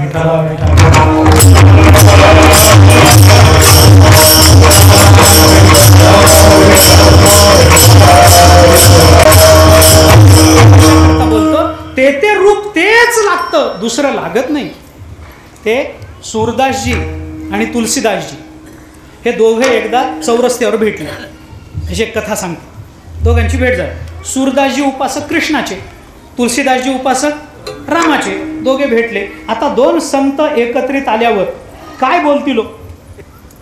तुम्हाला 7वा वेतन आयोग लागू झाला का असं विचारतील का? असं म्हणतील. ते वेदांताची चर्चा करणार, ते देवाची चर्चा करणार, ते नामाची चर्चा करणार, भक्तीची चर्चा करणार. 2 संतांची भेट झाली, बस उचंबळली या सरोवर, नाही का? ज्ञानोबराय चिंतन करतात त्या पद्धतीनं 2 संतांची भेट झाली, दोघं भेटले एकमेकांना, चर्चा सुरू झाली. त्यांची चर्चा ऐकायला खूप मोठा जनसमुदाय तिथं जमला. लोकांना संतांचं बोलणं ऐकायची उत्सुक ऐकत होते. दोघेही एकमेकांबरोबर बोलत होते. सगळा समुदाय कानामध्ये प्राण आणून ऐकत होता. आणि तेवढ्यात झालं असं, एक हत्ती उन्मत्त झालेला त्या सभेकडे आला. हत्ती आला हे कळाल्याबरोबर आता लोक काय बसून राहतील काय? लोकांचं असं आहे महाराज, पान वाढेपर्यंत कीर्तन. सत्य पान वाढेपर्यंत कीर्तन. एकदा पत्राळी मांडल्या, कशाचं कीर्तन आणि कशाचं लग्न, कशाचं काय असतं? काय नाही. हत्ती अंगावर आला उधळलेला, हे बघितल्याबरोबर सभा पांगली. कुणी कुणाच्या घरात गेलं, कुणी दुकानात गेलं, कुणी घरी पळून गेलं, कुणा जिथं जमेल तिथं लपून बसलं. गर्दा झाला, आरडाओरडा झाल्याबरोबर सुरदासजींना डोळ्याला दिसत नाही. सुरदासजीने जवळच्या माणसाला विचारलं, का रे कशाच गोंधळ? त्याने सांगितलं, अहो महाराज म्हणे ते हत्ती उधळून आला. हत्ती आला म्हणल्याबरोबर सुरदासजी म्हणाले, चल चल म्हणून सुरदासजी गेले. तुलसीदासजी मात्र काय हल्ले नाहीत जागचे, तसेच शांत. काय होईल? हत्ती मारेल, मारू देत ना. संत संगतीमध्ये भगवत चर्चा करताना मरण आलं तर कुणाला नको, राहू दे. तुलसीदासजी शांत उभे राहिले. हत्ती आला, जवळ आला, तुलसीदासजींच्या जवळ आला. आता पायाखाली चिरडणार, तेवढ्यात त्या हत्तीला तुलसीदासजींचा गंध आला आणि हत्ती सरळ गुडघ्यावर बसला. तुलसीदासजींना नमस्कार केला आणि शांत चित्तानं हत्ती मागे गेला. हत्ती परत फिरला. पुन्हा सगळे गेलेले लोक जमले. पुन्हा सुरदासजी आपल्या बरोबरच्या माणसाला हाताला धरून तिथं आले. आणि आल्यानंतर तुलसीदासजींनी सुरदासजींना विचारलं, सुरदासजी कुठे गेला होता? कुठे गेले ते? अहो म्हणे हत्ती आला ना उधळून, म्हणून लपायला गेलो एका दुकानामध्ये. तुलसीदासजी म्हणाले, सुरदासजी काहीच कसं वाटत नाही. एकीकडे म्हणता देह नोहे मी हे सरे, एकीकडे म्हणता देह हे काळाचे धन कुबेराचे, आणि दुसरीकडे काळ समोर आला की पळून जाता. काहीच कसं, अरे संत म्हणून घेता आणि देह रक्षणाची मरमर करता. कसं संत म्हणावं तुम्हाला? मी बघा कुठे गेलो पळून. काय झालं असतं? मरण आलं असतं. अरे मरण तर आज ना उद्या येणारच आहे ना, तुम्ही घाबरता कशाला? पळून जावं तुमच्यासारख्या संताने. आपल्याला रुचलं नाही. तुलसीदासजी रागावले सुरदासजी. सुरदासजींनी शांत चित्ताने ऐकून घेतलं. सुरदासजी म्हणाले, तुलसीदासजी काय म्हणता? अहो म्हणे पळून जाता तुम्ही, संत कसले? तुलसीदासजींना सुरदासजींनी काय उत्तर द्या? सुरदासजी म्हणाले, तुलसीदासजी तुमचं उभं राहणं हेही बरोबर आहे आणि माझं पळून जाणं हेही बरोबर. असं कसं बरोबर आहे? अरे पळून जाताना संत म्हणवता, कशाची बरोबर आहे? त्याने सांगितलं, मी म्हणतो ना तुम्हाला, तुमचंही राहणं बरोबर, माझंही जाणं बरोबर. म्हणे कसं काय? सुरदासजी म्हणाले, तुलसीदासजी तुम्ही ज्याची उपासना करता तो हातात धनुष्यबाण घेऊन तुमच्या मागे उभा आहे, पण मी ज्याची उपासना करतो तो लंगडा बाळकृष्ण आहे, त्याच्यावर किती ओझं टाकायचं, म्हणून माझा मी पळून. मी कशा करता बोलतो? सुरदासजी आणि तुलसीदासजी दोन्ही संत महात्मे आहेत. दोघांनाही वेगवेगळं रूप आवडतं, पण दोघांची रूपाची आसक्ती ही स्वतंत्र आहे. म्हणून दोघांनाही भक्तीतून मिळणारा आनंद स्वतंत्र आहे. आणि त्याच अनुषंगानं तुकोबाराय भगवंताला प्रार्थना करतात, राहो आता हेच ध्यान डोळा मन लंपट. देवा माझं डोळा आणि मन. आता इथला मन जर कर्मेंद्रिय घेतला तर डोळा ज्ञानेंद्रिय, म्हणजे ज्ञानेंद्रिय आणि कर्मेंद्रिय या दोन्हीनेही मी तुमच्या त्या रूपाशी लंपट व्हावं. लंपट हा शब्द आपल्याला फारच वेगळ्या आकारात माहिती आहे, हां, पण तुकोबाराय वापरतात, त्याला महत्त्व आहे महाराज. आपल्याकडे लंपट म्हणजे कामासक्त, तसं या रूपाबद्दल आसक्त असावं याच्याकरता तुकोबाराय लंपट शब्द वापरतात. आणि तो तसा जर माझं मन आणि माझी इंद्रिय लंपट झाली तर माझ्या जीवनामध्ये मी तुमची पूजा करीन वगैरे जे काही उत्तरदायित्व ते तुकोबाराय बोलून दाखवतात. त्याचा 1 मिनिटात विचार आपल्याला करायचा आहे. एकदा संप्रदायाच्या नियमाप्रमाणे भजन करू, थोडासा विचार 1-5 मिनिटाचा पुढे मांडतो, सेवा संपवतो. विठोबा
भावे पूजन. जगद्गुरु संत श्रेष्ठ श्री तुकोबाराय या अभंगामध्ये भगवंताच्या चरणाजवळ आपल्या अंतःकरणामध्ये भगवंताच्या रूपाची अनन्यता तशीच टिकून राहावी आणि तेच रूप आपल्यासमोर टिकून राहावं याच्याकरता प्रार्थना करतात. सदा माझे डोळे जडो तुझी मूर्ती रखुमाईच्या पती सोयर्या. माझे डोळे तुझ्या रूपाकडे जडलेले पाहिजेत याचा अर्थ ती माझी जबाबदारी आहे. पण तू असं रूप धारण करावंस की जेणेकरून माझ्या डोळ्यांना दुसरं बघावंसं नाही वाटलं पाहिजे, ही तुझी जबाबदारी. त्या दोन्ही अर्थाने, एका अर्थानं देवाची आणि एका अर्थानं साधकाची, अशा दोन्ही जबाबदाऱ्या तुकोबाराय बोलून दाखवतात. आणि तीच भूमिका या अभंगामध्ये घेऊन तुकाराम महाराजांनी हे रूप आपल्या डोळ्यासमोर कायम राहावं याच्याकरता मी तुमची देहभावानं पूजा करेन, याच्याकरता मी तुम्हाला अंतःकरणामध्ये कोंडून ठेवेन वगैरे वगैरे तुमची पूजा करेन. होईल येणे कळसा झाले स्थिरावले अंतरी. आपल्याला जो विचार या संबंधाकरामध्ये करायचा होता तो सुरुवातीलाच मी मांडून आलेलो आहे. असं जर झालं, तुम्ही जर माझ्या अंतःकरणामध्ये मला कोंडून घेता आलं, तुम्ही जर माझ्या अंतःकरणामध्ये अशा रूपाने राहिलात, तर होईल येणं कळसा आले, तर मग माझं जीवन धन्य झालं, परिपूर्ण झालं, शिगेला लागलं असा त्याचा अर्थ होईल. होईल येणे कळसा आले, मी कळसाला येईल. स्थिरावले अंतरी, ऐसे रूप अंतरी स्थिरावले, तर ते कळस माझे जीवन कळसा येईल ऐसे होईल, असं ते सगळं लावून घ्यावं लागतं. म्हणून होईल येणे कळसा आले, स्थिरावले अंतरी, अंतरी स्थिरावले ऐसे होईल, तर मग होईल येणे कळसा आले असं होईल, असा त्याचा अर्थ आहे. तर मग माझं जीवन परिपूर्ण झालं असं मी समजून घेईन. याच्या पलीकडे माझ्या जीवनामध्ये करण्यासारखं मिळवण्यासारखं काही राहिलेलं नाही असा त्याचा अर्थ होईल. म्हणजे जीवनातल्या सगळ्या इच्छा या पूर्ण होतील आणि ती परिपूर्णता माझ्या जीवनामध्ये केवळ तुमच्या रूपाच्या दर्शनामुळे होईल. तुमच्या रूपाचं दर्शन व्हावं, माझ्या डोळ्यांनी तिथंच अडकून पडावं, माझ्या इंद्रियांनी तिथंच अडकून पडावं. तुझं पाहता सामोरी दृष्टी न फिरे माघारी, याला लंपट होणं असं म्हणतात. दृष्टी माघारी न फिरे याला लंपट होणं असं म्हणतात. अशी लंपटता मला यावी असं तुकोबाराय बोलतात. आणि तसं जर झालं तर माझं जीवन धन्य आहे. माझ्या जीवनामध्ये कोणतीही इच्छा नाही. माणसाच्या जीवनामध्ये इच्छा नाही अशी अवस्था सहसा येत नाही, हे लक्षात घ्या. किती वय होऊ दे, किती मिळू दे, शेवटी काहीतरी इच्छा राहते, ती राहतेच. आणि शेवटी पिंडाला कावळा शिवायत नाही तो नाहीच, त्याला काहीही उपाय नाही महाराज. तो राहतो तर राहतोच. आता त्याला काय, माझ्याकडे ग्रहस्थ आले होते महाराज, आले, भेटले, बसले, जय हरी जय हरी. चेहरा बघितला तर थोडा मलूल. म्हटलं का चेहऱ्याचे 12 वाजले, कशामुळे? ते म्हणले महाराज काय सांगू. म्हणलं सांगा आता जे काय असेल ते. काय सांगू म्हणजे मी काय सांगू, तुम्ही काय सांगा, काय असेल ते सांगा. ते म्हणले काय नाही, 2 वर्ष झाले नातवाचं लग्न झालंय. म्हटलं बरं मग आता तुम्हाला काय अडचण आहे. म्हटलं 2 वर्ष झाले त्याला अजून मुलगा होत नाही, त्याची चिंता. मी म्हणलं त्याच्या मुलाची चिंता तुम्हीच केली तर त्याने काय करावं.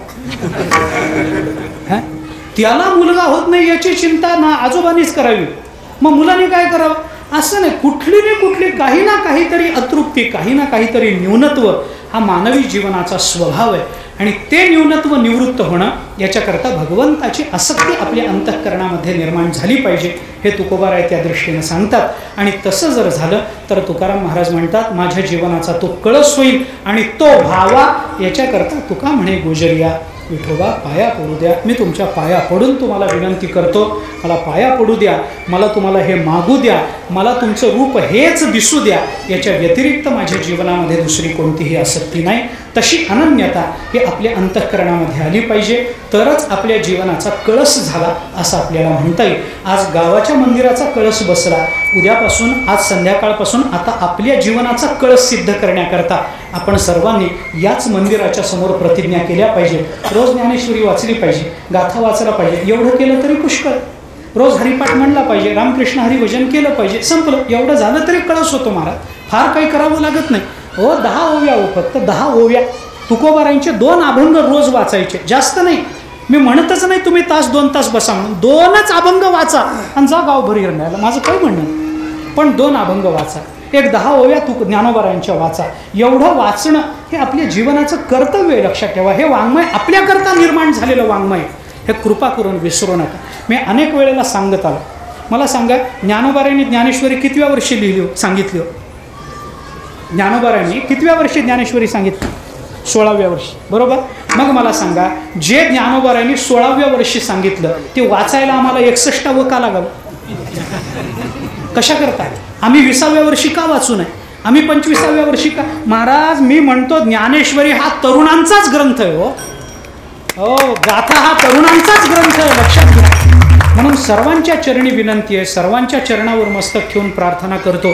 रोज ज्ञानेश्वरीच्या 5-10 ओव्या, तुकोबारायांचे 2 अभंग. महाराज तुकोबारायांचा अभंग मी कधी वाचलाच नाही हे म्हणणाऱ्याला महाराष्ट्रात राहण्याचा हक्क नाही, बरं, अधिकार नाही, हे अधिकार नाही त्यांना. हो, त्यांनी राहू नये महाराष्ट्रामध्ये. मला शिवाजी महाराज माहिती नाही असं म्हणणाऱ्याला महाराष्ट्रात राहायचा अधिकार आहे का? अधिकार नाही. तसं मी तुकोबारायांची गाथा कधी वाचलीच नाही, मी ज्ञानेश्वरी कधी वाचलीच नाही. नाही महाराज असं चालत नाही. तुकोबाराय म्हणतात ना, विठ्ठल नाही जय देशी स्मशानभूमी ते परियेसी. तुकोबाराय म्हणतात की नाही, तसं मी थोडा बदल करून म्हणतो, ज्ञानेश्वरी गाथा नाही जय देशी स्मशानभूमी ते पर. अरे ज्याच्या घरामध्ये ज्ञानेश्वरी गाथा नाही तो घरात राहत नाही, स्मशानात राहतो समजा. रोज वाचा, रोज वाचा, थोडं वाचा, एक 10 मिनिटं द्या फक्त रोजच्या जीवनातले, आणि त्याच्यानं आपलं जीवन कृतार्थ होईल. आपल्या जीवनाचा कळस देवाला दिसेल, तुकोबारांना दिसेल, असा चमकेल. तो याच ग्रंथाने चमकेल, हे लक्षात ठेवा. आणि याच्याकरता सर्वांना प्रार्थना करतो, विशेषतः तरुण मंडळींना नम्र निवेदन, ज्ञानेश्वरी गाथा या सद्ग्रंथाच्या अधिष्ठानावर निर्माण झालेल्या विचारानं आपण सर्वांनी आपल्या देशाची, आपल्या धर्माची, आपल्या समाजाची सेवा करण्याकरता सर्व तरुणांनी कटिबद्ध असावं, अशी सर्व तरुणांना प्रार्थना करतो. ही झालेली सेवा संतांच्या, सद्गुरूच्या, परमात्म्याच्या चरणी अर्पण करतो. मला कल्पना आहे उशीर झालेला आहे, तरी महाराजांच्या नियमानुसार बरोबर तेवढा वेळ मी बोललेलो आहे. तुमच्या म्हणण्यानुसार महाराजांचा अकृत्रिम स्नेह माझ्यावर, खूप प्रेम महाराज करतात. आमचे भरत महाराज काय अकृत्रिम प्रेम, निर्व्याज प्रेम माझ्यावर, आमच्या संबंध घरावर त्याने प्रेम केलं. महाराज खूप प्रेम करतात. म्हणून मला इतका प्रेमाचा दबाव पडला, मला दुसरे कार्यक्रम रद्द करून यावं. पण महाराजांना मी म्हणलं, मी तुमच्याकरता वाटेल ते करेल, तो मुद्दाच नाही. तुम्ही जर या कालावधीमध्ये गावकऱ्यांना एकत्र घेऊन, गावातल्या सगळ्या मुलींना एकत्रित करून, जावयांना बोलवून जर इतका सुंदर कार्यक्रम करत असाल तर इथं येणं आणि तुमच्या सर्वांचं दर्शन घेणं हे मी माझं कर्तव्य समजतो. आणि म्हणून आपल्या सर्वांच्या दर्शनासाठी म्हणून मी इथं उपस्थित आहे. सर्व टाळकरी मंडळींच्या चरणी नतमस्तक होतो, सर्व श्रोत्यांच्या चरणी नतमस्तक होतो. महाराजांच्या खूप मोठी मोठी मंडळी टाळ घेऊन उभी आहेत, मला कल्पना आहे. सर्वांच्या चरणी नतमस्तक होतो. महाराजांवरचं प्रेम, महाराजांचं माझ्यावरचं प्रेम असंच वृद्धिंगत होत राहावं ही भगवंताच्या चरणी प्रार्थना करतो. महाराजांनी आत्तापर्यंत खूप दिलं आहे, खूप सांगितलं आहे, खूप सांभाळलं आहे. तसं जर बघितलं तर आम्हाला, आपल्याला कल्पना नसेल कदाचित, पण आम्हाला असं वाटतं की महाराज आमचा आधार आहे. म्हणून मी म्हटलं ना, तुका झालासे कळस, हे आज खऱ्या अर्थाने खरं झालं. तुका म्हणजे तुकाराम महाराज हे कळस झाले. कारण बघा ना, तुमच्या आता मगाशीच आमचं बोलणं झालं, तुमच्या आयुष्याच्या आता उरलेला जो काल आहे त्या कालामध्ये आता पुन्हा एकदा तुम्हाला कळस स्थापना करायची संधी मिळेल का? आता मिळणार नाही. महाराजांच्या आग्रहामुळे, महाराजांच्या पुढाकारामुळे, तुमच्या सर्वांच्या उपस्थितीत तुम्हाला कधी देवासमोर उभं राहायचा प्रसंग आला आणि देवाने विचारलं काय केलं चांगलं, तर छाती काढून सांगता येईल की गावातल्या देवळाच्या वर आम्ही कळस बसवलाय. अधिकार परमात्मा त्या एका कारणानं तुमच्या सर्वांवर कृपा करतील असा विश्वास या निमित्तानं मी व्यक्त करतो. महाराजांनी गावाला सांभाळून घेतलंय, त्या दृष्टीनं तसंच पारमार्थिक प्रवास सर्वांचा महाराजांच्या आधिपत्याखाली सुकर व्हावा, समृद्ध व्हावा, ज्ञानोबाराय तुकोबारायांची सर्वांवर कृपा व्हावी अशी प्रार्थना संतांच्या चरणी करतो. आणि माझ्या वाणीला मी विराम देतो. ज्ञानेश्वर